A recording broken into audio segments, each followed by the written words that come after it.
What is up, Hot Take Nation? It is DRW here for the week of February 2nd, although I don't really think the dates matter because this show is going to be a little bit different.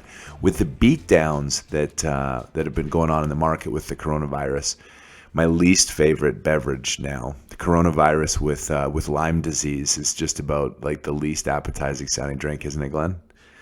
Yeah, he's nodding right now. Yeah, I'm sorry about that. You caught me off guard. I do that. So what are we going to do on the episode today? Obviously, we've now surpassed, thanks to you, 600 book sales, which I had no idea how many books I would sell. My goal was to publish a book. I did, in fact, accomplish that. And so we're coming out with the Kindle copy, which is going to be up in the next week or so. We're just working on the new cover, which now says slightly more than 600 sold, which is kind of fun. And given the title of the book. Oh yeah, I assume everyone knows. So the title of the book, as you probably know, is "What the Fuck is Wrong with Everybody Else? What They Didn't Teach You in Business School." And the executive summary, if you haven't read it, is you.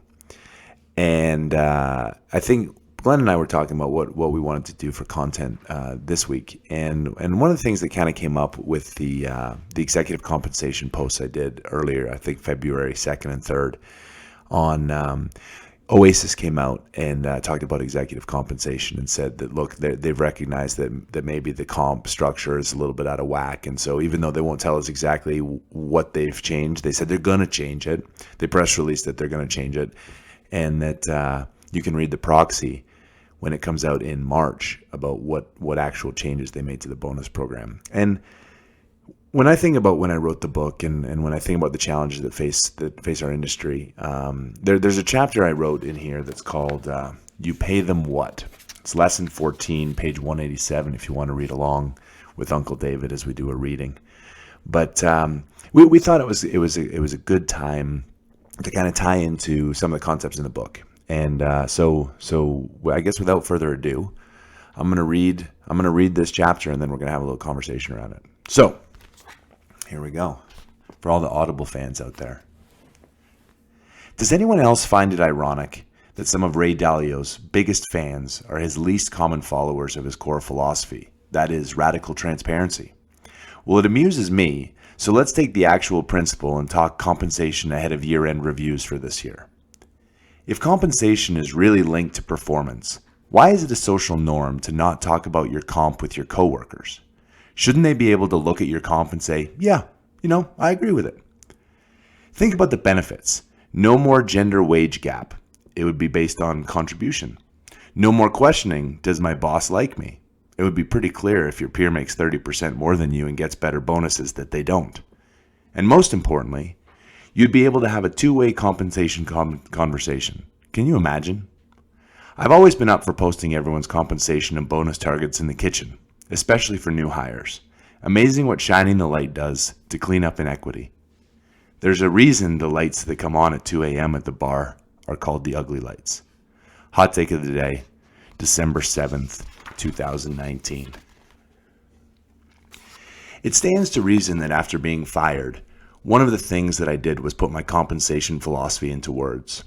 I didn't know when or if I would ever get to implement it, but having seen the disparity in earnings amongst my staff and peers, and having been unceremoniously dumped with a package that left much to be desired, I thought it was a worthwhile endeavor.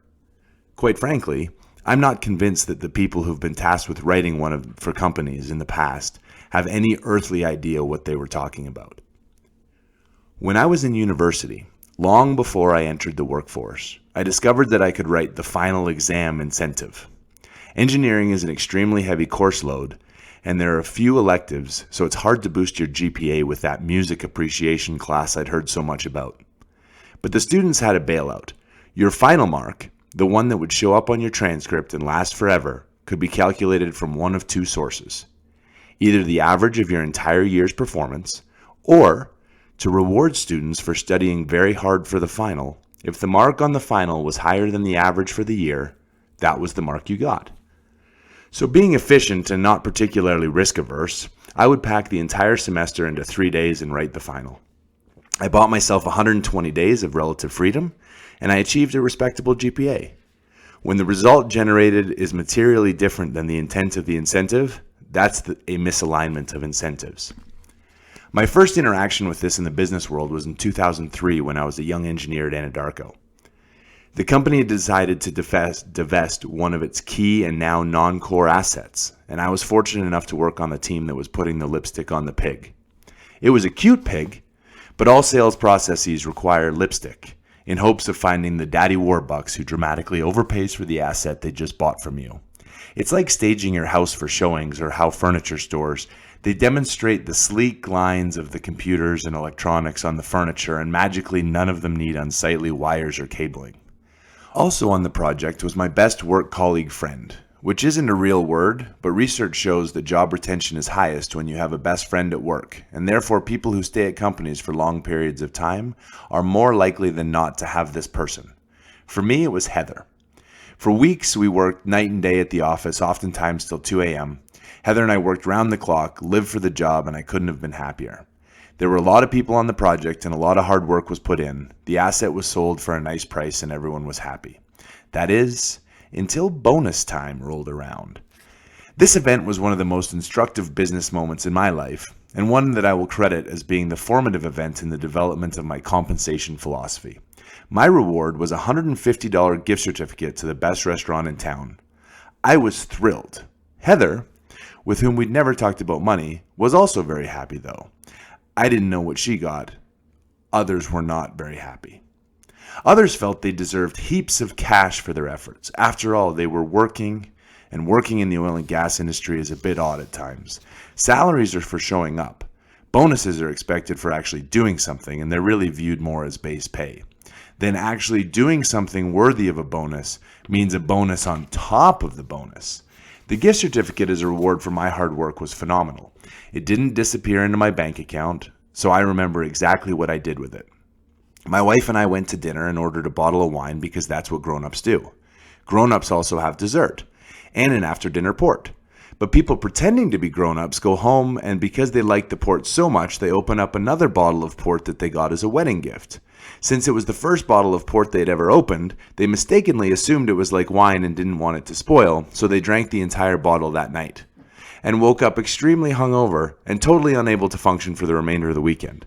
It was one of the best dinners we'd ever had, and I will always remember the president of the company handed it to me and said, "Thank you for working so hard." That's a bonus. Since that moment, I've thought of bonuses differently. Base pay is base pay. If you expect a bonus, it's no longer a bonus. I would rather pay you a salary plus bonus every 2 weeks, so that at the end of every 2 weeks, you can decide, I like it here, I want to stay, and not because I have money on the table. If you don't like it, you don't drag it on for 6 months hating your life and hurting the people around you. You pack your box and go. On the other hand, if you stop performing at the level that got you the salary and the bonus in the first place, I also want you to go. I don't want to set a precedent with big severance and payment of bonuses unearned because it only causes problems, and I've had enough of those in my career already. I want to part ways with you in a dignified, respectful, and fair way.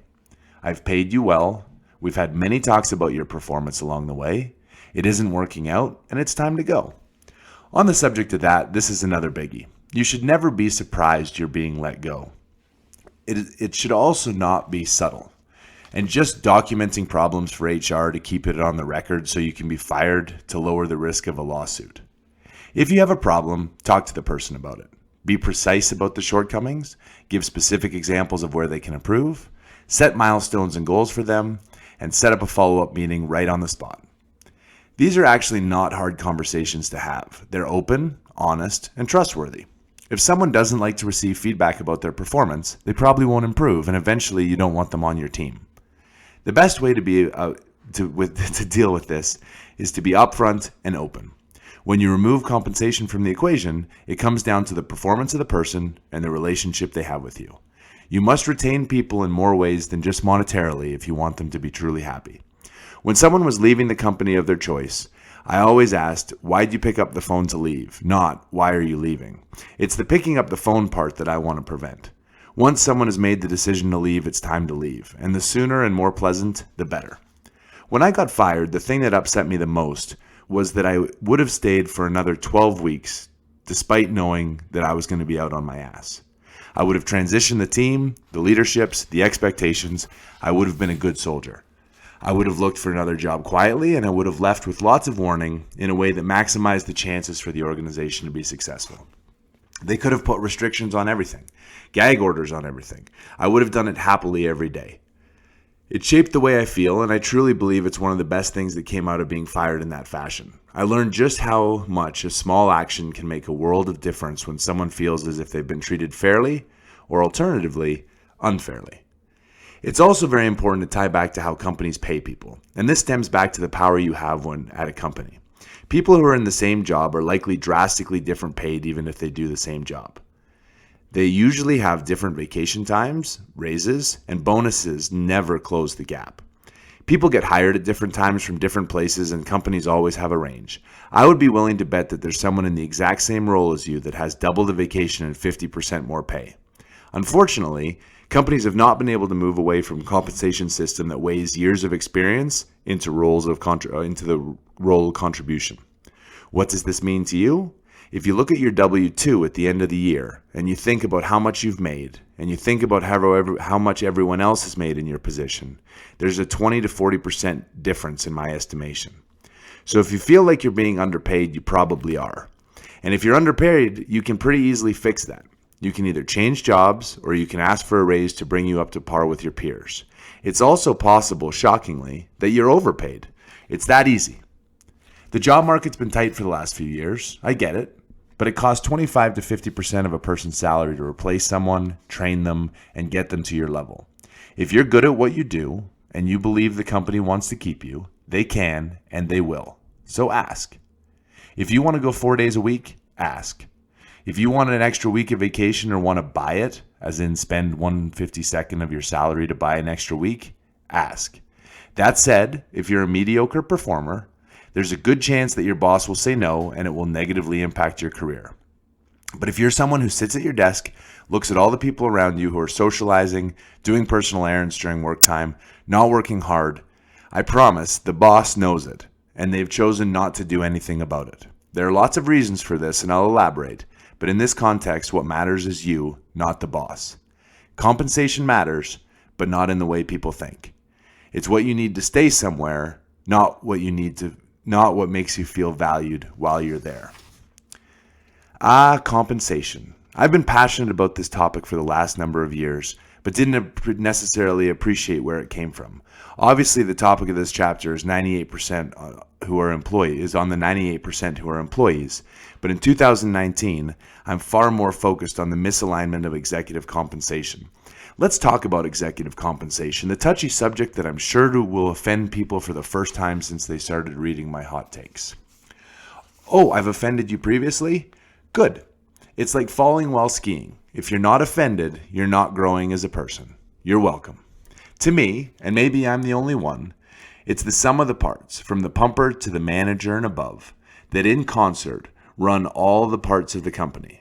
So why is the C-suite often paid 40 times more than the people doing the heavy lifting and rarely fired when bad shit happens? Running a company is hard, for sure, but change of control $100 million hard? No. $7 million a year to have meetings and play on your phone hard? No. Me, if you were asking, I'd pay my top 5 in stock above the median salary of their managers and require that they personally own 5 times their cash in compensation in stock. Radical, maybe, but if they don't get smart, it's going to be a huge election issue in 2020, and even most Republicans would agree, executive compensation is out of control. Hot take of the day from October 2019. So that's the chapter. Glenn? I agree, actually, with a lot of all that, and not just because I'm sitting here across from you. When you talk about your compensation philosophy, certainly that was over a certain amount of time. And what you mentioned on there, if you feel like you're not making what you're worth, or, you want to be brought up to what your peers are making, how do you know what your peers are making? Well, certainly. And this is sort of that hot take around posting everyone's salary in the kitchen. companies don't want you to know your salary because they Right. don't want to have a two-way conversation. And Yeah. and in this day and age, in this day of transparency, and we talk about ESG and governance and like controls and employee meetings and goal setting. It's all a one-way conversation. They want to hold you accountable, but they don't want to be held accountable themselves. So, I mean, step one, you got to know what your friends are making, and you have to be more open about talking about salary and compensation. Like, so I would say talk to your peers and find out what they make. But I think that's tough. You have to have a fairly good relationship with people to be able to, at least for me, like I'm a private guy, Right. and I don't necessarily want to share all the time. And so are you saying that you have to do that just to be competitive? I mean, unless your boss is going to tell you what everybody else makes, as uncomfortable as it may be, if you feel like you're underpaid, and let's pick a number. If you're making $150,000 a year and you think that you should be making 190, and you think your peers are making 190, if you want to know, you have to ask. I know everybody that I've ever worked with has always felt that they were underpaid. Yes, well, but the evidence is really in the, like, if you're making 150 and you think you should make 190, and Frank and Mary down the hall both make 110, I would say that would be good information for you to know and say, hey, you know what? I'm 30% more paid, better paid than my peers. Maybe I should suck it up a little bit. Or alternatively, you might validate that you are in fact underpaid and have those conversations. And I think there, Glenn, to me, I like to think of myself as a very transparent person. I'd like to be able to look you in your eye during the employee review and say, you make 175, your peers make 200. I just don't think you're that good.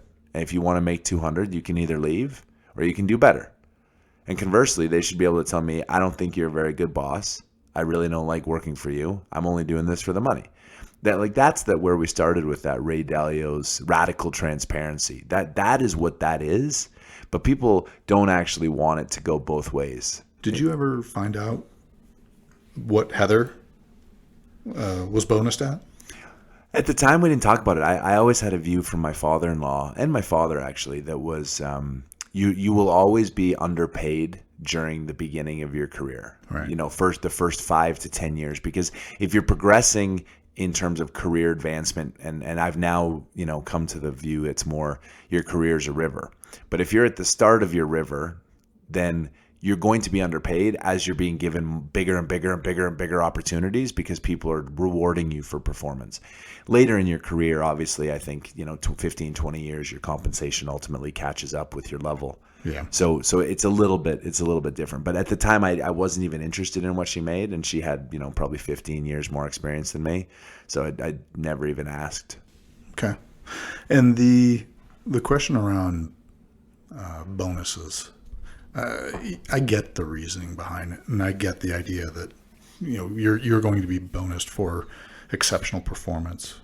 I've always had a bit of a problem with annual reviews, right? Because people are people. They will, it's a mentality of what have you done for me lately? Right. Oh, 100%. And I've been in organizations like that before where you're doing a whole bunch of deals, and therefore land is the most important role, and you're not drilling. So if comp time comes, the land person has just blown it out of the park, and the driller, you're like, well, what did you do? You didn't drill me any wells. But, the whole team should be treated the same, which is why when we talk bonuses, I don't even know that I agree with bonuses. I would much rather see a much higher base salary and no bonus. If you truly expect that your bonus is going to be paid at the 100th percentile, then just bake it into the salary.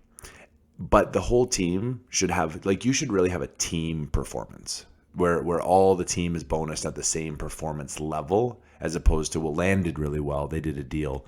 I'm going to give them extra. But my drilling department didn't do anything. They weren't drilling. Well, okay. So, So in your experience, how often were you guys acknowledged or compensated or rewarded as a team with a unified goal, right? In other words, how much emphasis was on your goals and what you're trying to accomplish for that team? Yeah, I mean, obviously every year, and the Oasis example is a great one. If you read their proxy, it was 20% for production and 20% for safety and 20% for, all these other things. So in a way, you're all being bonused on the same targets.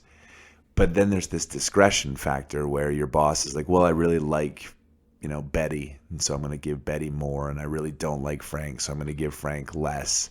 And it really isn't mathematical, and so we spend all this rigor on these targets, and we're not even sure the targets. Like production growth, I mean, if I read one more company that has production growth as a performance target this year, I think I'm going to jump off the top. I guess what of I'm my getting, house. I see those as more of these large strategic goals, and I'm talking more tactical, discrete units of this is our goal, this is what we're going to set out to do, and my team went out in Q1 or whatever, and we did X, Y, and Z.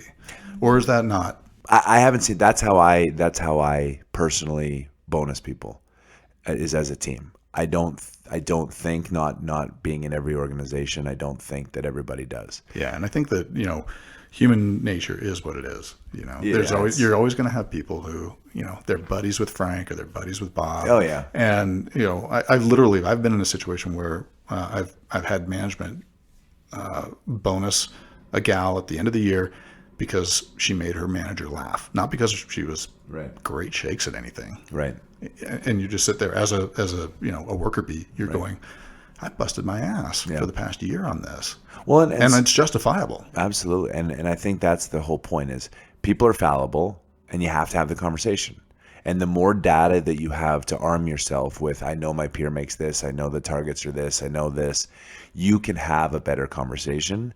In these open cultures of communication, if they were more transparent, that would actually tell you that they're being more transparent. And the reason I was bringing that up is I think the kickback is going to be that is almost a utopian view. Oh, 100%. But if we're not utopian views, like me having the view that everyone in America should live with the same quality of life, and if I just change the tax system, everyone will win, as an example, that is utopian.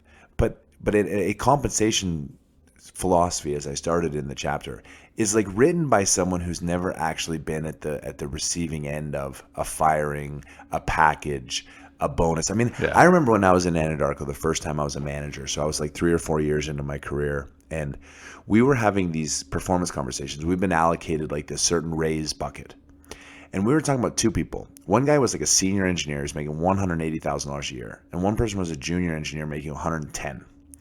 The senior guy got the worst performance rating you could have, and he was going to get a 1% raise because it was horrible. The best guy that was making way less absolutely blew the doors off and was going to make a 4% raise.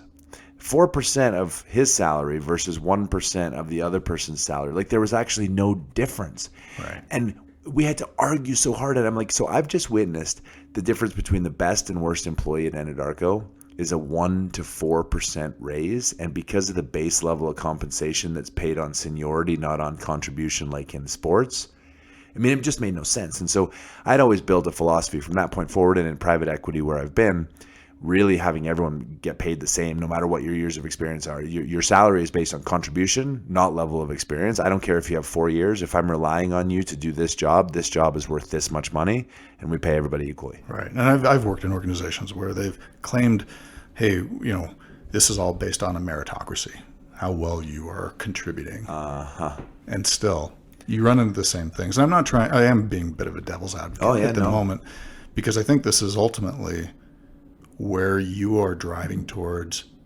Leaders can enact change.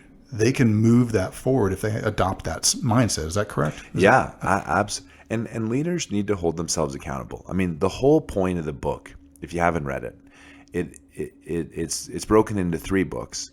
And the first book is sort of the lack of awareness of who you are. And by the third book, it's like, you know what? You really are the problem. Like you are the constant in every single interaction you have with somebody. So you have a personal choice to make. What I don't like is leaders, and I put that in air quotes, is, especially leaders of oil and gas companies as they're faced with challenges today, is they're saying, well, man, you didn't drill me a very good well. Like, you were 4 days over, and man, the completions, you guys spent some more money than you should have, and we lost some acreage, and it's all your fault, and I need to really cut the staff because we're not doing as much. So we're going to cut 30%. And these people are being paid, 150, 100,000, whatever a year. So you cut 30% of your staff. At the same time, the executives who set the strategic direction of the company, who set the targets and meet with the boards, they are not having the awareness that they are actually the problem. Like, everyone can say, well, it's been brutal in the industry. Oil's $50 today. Oil was $50 in 2016.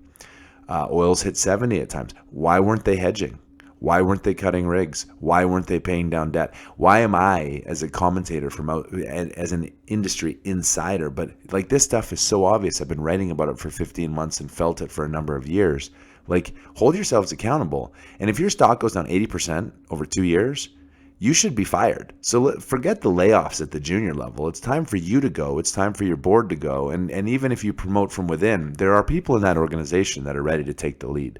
That, to me, is both the challenge, and of course no one wants themselves fired, but if you're not the right person, you got to go, and you have to have that self-awareness. And the real challenge in leadership, leaders now, they are really getting to the point where they are going to have to be held accountable, and they have to own that performance of that team that underproduced by 30% or whatever. Absolutely. And if they're not, what happens? Yeah. Well, and so I think that's actually a good segue, again, for a philosophy I feel very strongly about. And I've had some conversations with people who've DM'd me recently in private equity.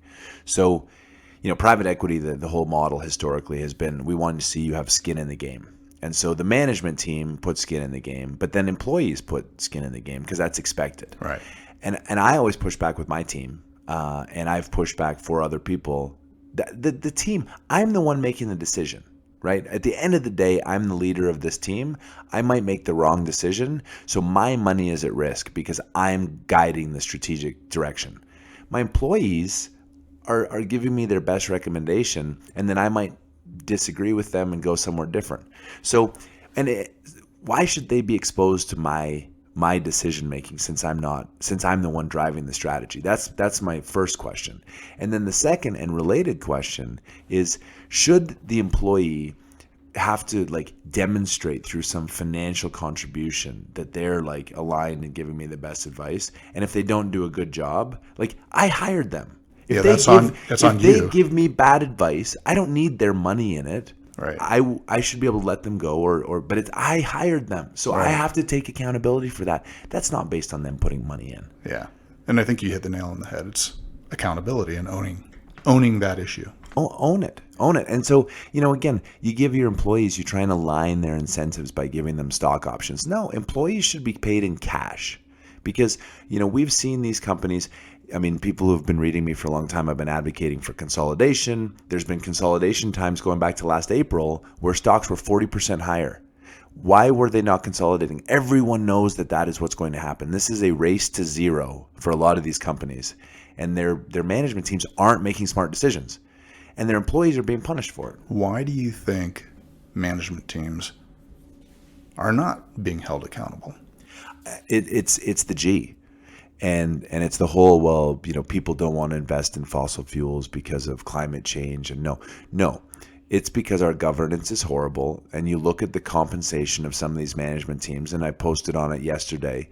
I think that the top 4 guys made $15 million in 2018. And their stock has fallen 80% in the last 18 months.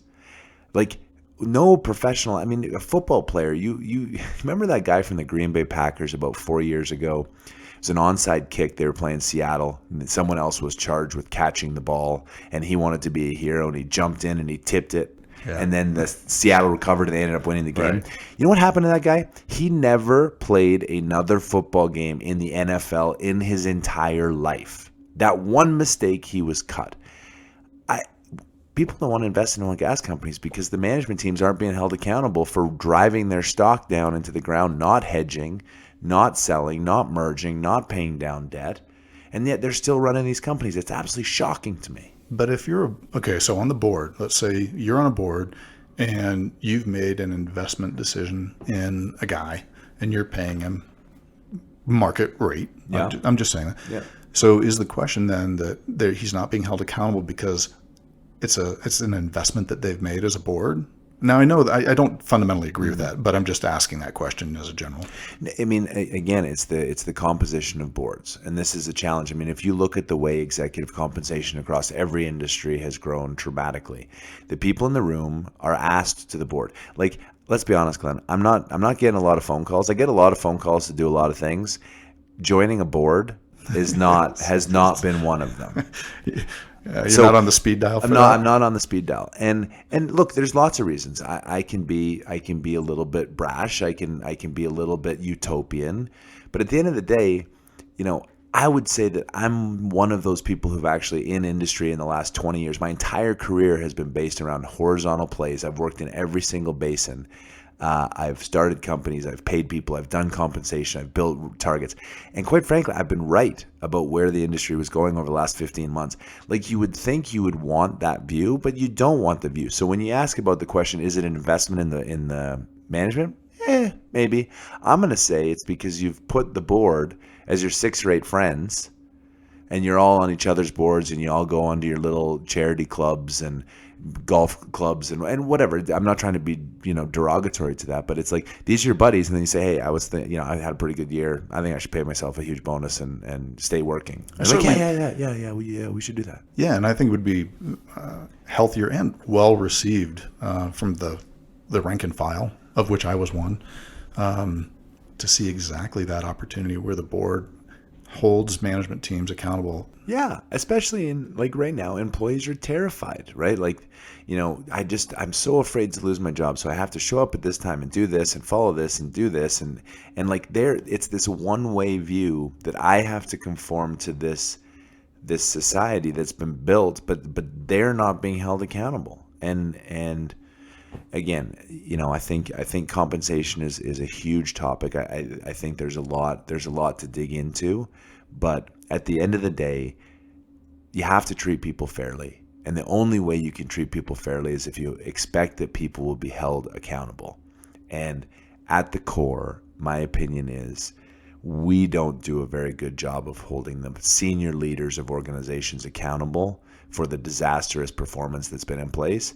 And unfortunately, it's the employees that are the ones who are taking the fall and suffering for it. And that is just a shame. Do you see that changing this year? Again, I don't know Vicky Holub. I don't work at Oxy, but like, the reason I hold her up is because she did something that she needed to do, which was consolidate. She has addressed staffing, rightly or wrongly. I would love to be inside Oxy to, like, see, is she going to be held accountable? My bet would be, if in 2 years this deal doesn't work out, and 2 years is the right amount of time for you to be given to kind of work things out. If in 2 years, I would expect that she'd put her hand up and be like, guys, this didn't work out. This is my fault. I'm out. Again, utopian maybe. No, and I didn't mean to imply that. I agree with you, and I think that generally the investment community is at the nadir, right, of interest in oil and gas, and something's got to give. Yeah. And I think it starts exactly where you said, in leadership and executive comp and being able to be held accountable. Yeah. And I would use the example of private equity versus public, and maybe this is where we'll stop the conversation. But look, at private equity companies, you can criticize people for making a lot of money. But at the end of the day, they're paid way below market in terms of the salaries for their skill level. They're asked to put their kids' college fund, as I did, into One Energy, where if it didn't work out, my kids I was not going to be able to have any shot at paying for their university. Zero chance. I made the strategic directions, and I did not get paid until we exited, at which point all of the investors made all of their money, and it was absolutely transparent. We built it, we hired it, we identified it, we sold it. That's when you get paid. These public companies that have, and again, $3 million, $5 million, $7 million, $10 million a year salaries to run something that they may or may not have built, but then they're not having an exit. They're not having a consolidation. They're not rewarding their shareholders. They're basically just holding these jobs and, like, trying to slow down the boat from sinking. And again, I've talked about it on other podcasts. I own a lot of Centennial Development shares. I can't even look at my phone today because I should have sold 2 weeks ago. I'm not a day trader, so I didn't. And I believe in the value thesis.